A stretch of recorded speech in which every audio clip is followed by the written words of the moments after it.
This one will probably go a few rounds. Tell me about your strategy to try to knock Joe Parker out. Strategy just to win, you know, make it decisively because obviously I'm fighting in his home territory, so I can make it too close. But it's definitely not going to go 10 to 12 rounds, whatever the fight's going. Joseph Parker's going to get stopped December 15, no doubt. What's your strongest punch, your power punch for the people back in New Zealand that haven't seen you fight? Everything, whatever lands. He'll feel my power for sure. I just don't get tired, because I mean he does wear out like the 5th or 6th round. Did you see anything in the Dillian White fight that made you want to take this fight? If he won his last 2 fights and the fight was still presented to me, I still would have taken the fight regardless. So whether he has 2 losses or his last 2 wins, whatever it was, I'm just ready for a fight like this. You know, I've been training for the last 4 years due to my inactivity and promotional issues that I had. I wasn't able to get big fights, but I've been in camps with former world title challengers, you know, former champions, also world champions. So I mean, I'm ready, and I mean, I'll be ready for whatever Parker's going to bring. He's nothing new that I never sparred with, you know. I know you've been working with Andy Ruiz, and you did a lot of rounds sparring with him over the years. Joe had a lot of trouble with Andy, even though he won that fight. What have you learned in working with Andy to get ready for this fight? I don't know. I mean, just high speed, I guess, because I just see Parker having speed. He has a good jab. That's about it. But I mean, we're gonna be ready for anything that Joseph Parker has to bring. And one final question for me. I noticed in your record that you have a lot of first and second round knockouts, especially your last 3. Does that mean that you'll start fast in this fight? It seems like you start fast in all fights, but I think this is a step up in class with the exception of the Charles Martin fight. This is probably one of the better opponents you've faced. I mean, if the knockout comes in the first round, then it comes in the first round. But like I said, it's like we're ready for 12 rounds or 10, whatever the fight is. You mentioned going to New Zealand. What do you? I don't think you've been there before, but yeah, I was just there recently. What did you think of being there, and what do you think the atmosphere is going to be like when you're kind of like the bad guy? I mean, I'm more like the underdog. I don't want to say the bad guy. Well, the bad guy to them. Yeah, well, I mean, I don't know. I mean, I just, I'm not going to pay attention to that. I mean, I know I'm going into his home territory. Mm-hmm. So, I mean, all the booing or whatever they're going to do, I mean, I'm not going to care, you know, because at the end of the day, it's just going to be me and him in the ring, regardless. So, the only people who are going to help him are the judges, but this fight's not going to go 10 rounds. I guarantee you. Why do you say that? What is it about the fight playing out that makes you feel it's not going 10? I just know, man. I already see it. He's either not going to come out on off the stool or he's not going to get up. I guarantee you. Is it that you're questioning his desire, that he won't reach down as deep as you at some point in the fight, is based on something you've seen? Yeah, it can be that. But I've seen a lot of flaws. I can tell you one thing for sure. He does get tired. I mean, the fight with Dillian White, how are you a world champion and look sloppy and tired like that? I mean, that's just my opinion.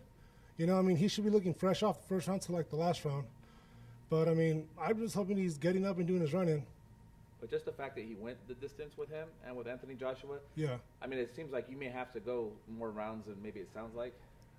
I mean, not that you know everyone's different, but yeah. But I'm gonna be ready for those 12 rounds or the 10, whatever it is. I mean, obviously we trained for that fight. I never fought those rounds before, but that's what we prepare for fights like that. And if it goes 12 rounds, then it goes 12 rounds. And a win over someone like Joseph Parker will put you in the mix for, I mean, really big fights at world titles. I mean, exactly. I mean, I have my dreams too. I want to become the first Mexican-American heavyweight champion of the world. So, I mean, the guy in front of that is Joseph Parker. And I will, December 15, beat him. And Alexander, you know, you're 28 years old, can punch, good record. Why do you think they chose you as a fight to come back to? To be honest, I think they're underestimating me, which I hope they're not, because I don't want to hear any excuses once I beat them. I think they picked me because obviously he came off his last 2 fights. I feel like Parker didn't want to fight. I think his promoter kind of made him. But yeah, I feel like they're looking past me because they're already talking about the Dillian White fight. But I feel like he's looking for a win, a knockout, what he was saying. So, but that's not going to happen. What do you think can make you superior to the other top fighters in the division? Do you think you're born with gifts? You have more talent than other guys, or more technical ability, or you have better stamina than them? Why do you think you could be the best heavyweight in the world? Because I'm confident within myself, man. It's believe. You know, I believe in myself, and that's the main thing. You know, I mean, if I wasn't confident, then I wouldn't have taken this fight. But I just know I'm going to beat Parker December 15. Any bad blood in this fight at all? No, not at all. I know from what I hear, Parker's a good guy, and I have no disrespect to him. You know, he's a cool guy. I mean, obviously, I mean, if I see him, I'll shake his hand. Cool, this is that. But December 15, you know, it's business. You know, I mean, he's trying to win. I'm definitely going to win. So, I mean, yeah, no bad blood at all. I don't hate him or anything. I don't hate any fighter that steps into the ring. You know, nothing at all. Obviously, we don't want to injure the other guy too, but I mean, it's part of the sport. You know, stuff happens. When will you be going to New Zealand, and what did you learn about the jet lag and travel factor and things like that? What I learned about New Zealand. It's beautiful out there. I didn't really get a jet lag. I mean, just the first day when I arrived, I obviously stayed awake. I didn't go to sleep. I took like a 15-minute, 30-minute nap. I still did some training, and then after I just made sure I fell asleep like around 10 o'clock, got my good rest, and I was good the next day. But I personally didn't feel any jet lag. So when will you arrive in New Zealand before the flight? I leave next Tuesday, so I should be there Thursday.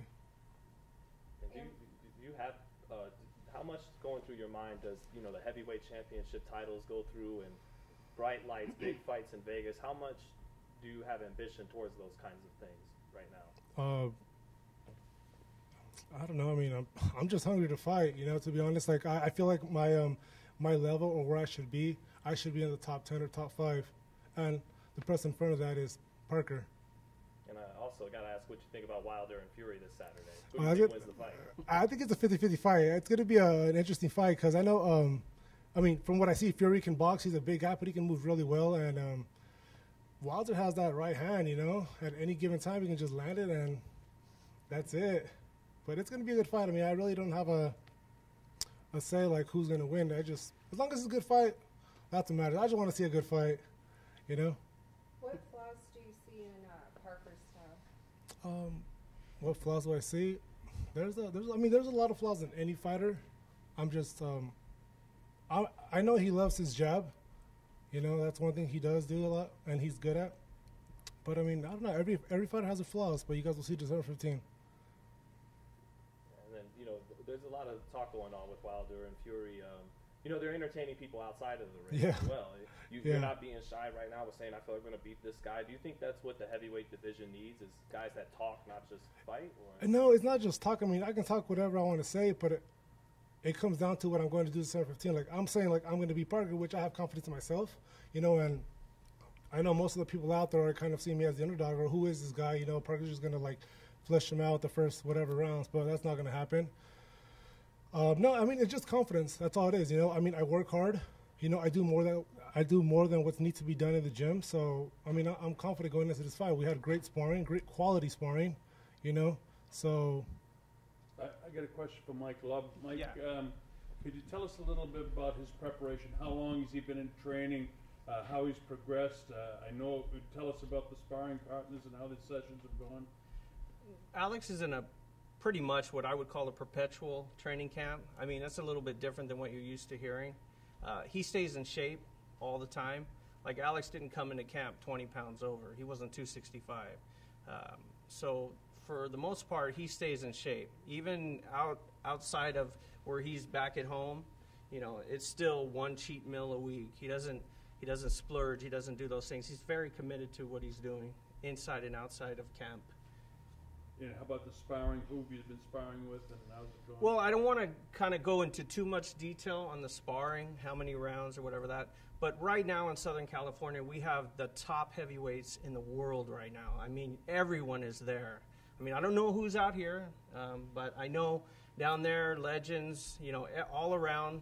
We're 40 miles from Big Bear. We have everybody at our fingertips. You know, that's my answer to your question, basically. I can't tell you who, how many, but we've been with the top guys in the world right now. Well, we know he worked with Ruiz. We know he worked with Brazil. We heard Charles Martin as well.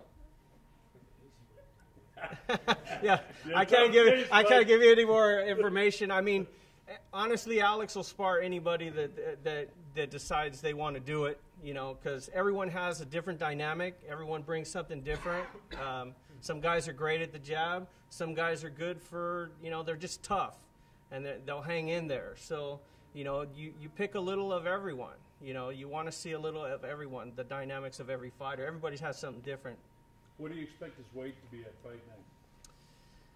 Like I said, he doesn't fluctuate his weight. He stays in shape. The guy's he's a gym fanatic. So, I mean, he's about 233, 235 right now. I mean, when he's not preparing for a fight, I mean, he's maybe 5 to 7 pounds more. He doesn't play around with his weight. He's very serious and professional about what he's doing. All right, thank you guys. Yep. Thank you. Give us a rundown of how your camp's been going so far. I think this camp's gone real good so far. I think I came into camp at a good weight, and I feel like we've implemented a few things which have been very beneficial. We can see inspiring, and we can see a lot more power, and so I feel like the camp's gone great, and I feel I'm in good shape. So there's no excuse. I should be fit, strong, healthy, and ready for the fight come December 15th. Joe, Alexander, he was in here earlier. He says the fight's not going 10 rounds. He wins the fight by knockout inside of 10. What do you think about that? What do you say to that? It shows his confidence. It shows that he backs himself. I don't think he would have taken the fight if he didn't think he'll win. But I think there's levels to this, and I feel he hasn't had the same opposition. And I feel if he feels like there's going to be an early stoppage, it'll probably be him gone. That's what I feel. So see what happens. He was saying that he questioned your stamina. Yeah. He said that he doesn't think you can fight for 10 rounds. You were tired after a couple rounds with White. What do you make of that? Because I've never really heard anyone else say that about him. Yeah, I've been 12 rounds many times now, so I think he should do his homework. Maybe he hasn't really done his homework, but has he gone 10 rounds? I don't think so. So he hasn't been 10 rounds, so I feel my stamina is good. I'm always in shape, and I'm always ready to go the distance or go make it a short fight, if I catch him clean. And there's been a lot of talk of even Kevin, we talked to Roy Jones earlier, they all say Joe has the ability to beat anybody in the division, but he needs more of a killer instinct. He needs to be more of a hunter in there. Do you agree with that? Do you think that's something you could bring out going forward? Yeah, I think there's an element of that I could bring out or show more of. I think being nice outside of the ring and then being nice in the ring, it doesn't work. So if I have to punch him in the balls, I'll punch him in the balls. If I have to elbow his face, I will. Now this will be. It's not. Now it's not talking. It's not about talking about it. It's gonna. I'm gonna be about it. So come fight night, it'll be. If he tries to do any dirty tricks, I'll counter with some dirtier ones. Is this something you've addressed in this camp in the wake of the Dillian White fight when you were on the end of some pretty questionable tactics? What have you done in your sparring and your training to sort of address that, Joe? I was. A lot of people questioned, if I could be mongrel with the Dillian White fight. So with this fight or this training camp, I think if you ask the sparring partners, they've really held down here a few times and tripped them up, throw them around the ring. So I feel it's something we have to do. It's you not only have to box smart, but you have to be ruthless inside the ring.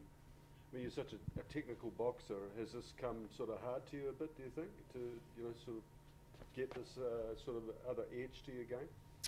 No, I feel it's important to be an all-rounder fighter. I can be good technically, but I got to be good at roughing it up in there and wrestling and all that kind of stuff. So I think it's just adding another extra thing to the arsenal that we already have. Following up on his question, we've never heard you really say that before. Was it because of that headbutt in the Dillian White fight that you arrived at this conclusion that you need to go? I mean, the headbutt, and then I think that's a different story. Not being able to, the body and the mind disconnected, and I feel like I was in a dream. But I could have done a bit more to, But is that why you've decided now that no more Mr. Nice? Listen, we've always talked about being more aggressive and not being Mr. Nice Guy, but we haven't really done it, and I haven't really shown it in camp. So if you're not showing it in camp, how are you going to be able to show it in the fight?